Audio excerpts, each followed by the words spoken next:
پچھلے کئی دنوں سے میڈیا پر پاکستان کو FATF کی گرے لسٹ سے نکالے جانے کی خبریں چل رہی ہیں۔ سوشل میڈیا پر بھی لوگ اس کے بارے میں بات کر رہے ہیں اور ٹویٹر پر لفظ FATF ٹرینڈ کرتا رہا ہے۔ کیا آپ جانتے ہیں کہ یہ FATF اور اس کی گرے لسٹ پاکستان کے لیے اتنی اہمیت کیوں رکھتی ہے؟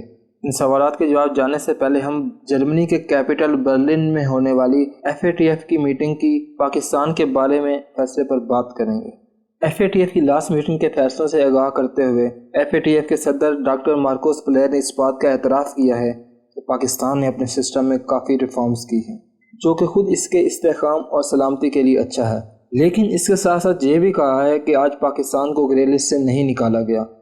اگر پاکستان آن سائٹ وزٹ کا مرحلہ کامیابی سے عبور کر لیتا ہے تو پاکستان کو گرے لسٹ سے نکال دیا جائے گا۔ FATF نے اس بات کا اقرار کیا ہے کہ پاکستان نے 34 آئٹمز پر مبنی 2 ایکشن پلان مکمل کر لیے ہیں اور پاکستان کا وزٹ کر کے شرائط کو پورا ہونے کی تصدیق کر دی جائے گی۔ FATF اور پاکستان کو FATF کی گرے لسٹ میں 3 بار شامل کیا گیا ہے۔ پاکستان کو پہلی بار 2008 میں FATF کی گرے لسٹ میں شامل کیا گیا تھا اور اس لسٹ سے نکلنے کے لیے پاکستان کو ایشیا بینکنگ گروپ کے ساتھ مل کر کام کرنے کے لیے کہا گیا تھا، جس پر پاکستان نے اپنے ٹارگٹ پورے کیے اور FATF نے جون 2010 میں پاکستان کو گرے لسٹ سے نکال دیا، لیکن 16 فروری 2012 میں پاکستان دوبارہ گرے لسٹ میں شامل کیا گیا اور پاکستان 2015 تک اس لسٹ میں رہا۔ پاکستان کو تیسری بار FATF کی گرے لسٹ میں 2018 میں شامل کیا گیا تھا اور تب سے پاکستان اسی لسٹ میں ہے۔ پاکستان نے گرے لسٹ سے نکلنے کے لیے کیا اقدامات کیے ہیں؟ FATF کے مطابق پاکستان نے 34 آئٹمز پر مشتمل 2 ایکشن پلان مکمل کر لیے ہیں۔ 2021 میں FATF نے اس بات پر زور دیا تھا کہ پاکستان اقوام متحدہ کے نامزد دہشت گرد گروپوں کے ارکان کے خلاف مقدمے چلائے۔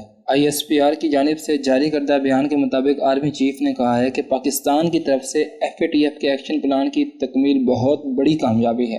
گرے لسٹ سے نکلنے سے پاکستان کو کیا فائدہ ہوگا؟ پاکستان کی اکانومی کا زیادہ انحصار انٹرنیشنل انویسٹمنٹس پر ہے۔ اگر پاکستان FATF کی گرے لسٹ میں رہتا ہے تو یہ اس کے امپورٹس، ایکسپورٹس اور ریمیٹنس پر اثر انداز ہوتا رہے گا۔ اس طرح پاکستان کی فورن ٹریڈنگ تک رسائی محدود ہو جائے گی۔ تاہم عالمی واچ لسٹ میں پاکستان کا نام نکالے جانے سے اسے عالمی امداد، قرضوں اور سرمایہ کاری کی سخت نگرانی میں سے نہیں گزرنا ہوگا، جس سے بیرونی سرمایہ کاری میں آسانی ہوگی اور ملک کی معیشت پر مثبت اثرات مرتب ہوں گے۔ اس کے علاوہ پاکستان کو عالمی مارکیٹ تک رسائی آسان ہو جائے گی۔ FATF کے پروسیجر کے مطابق ایک ٹیکنیکل ٹیم جائزہ لینے کے لیے پاکستان بھیجی جائے گی اور یہ ٹیم جو ہی اپنا کام مکمل کرے گی تو پاکستان کا FATF کی گرے لسٹ سے نکلنے کا کام مکمل ہو جائے گا۔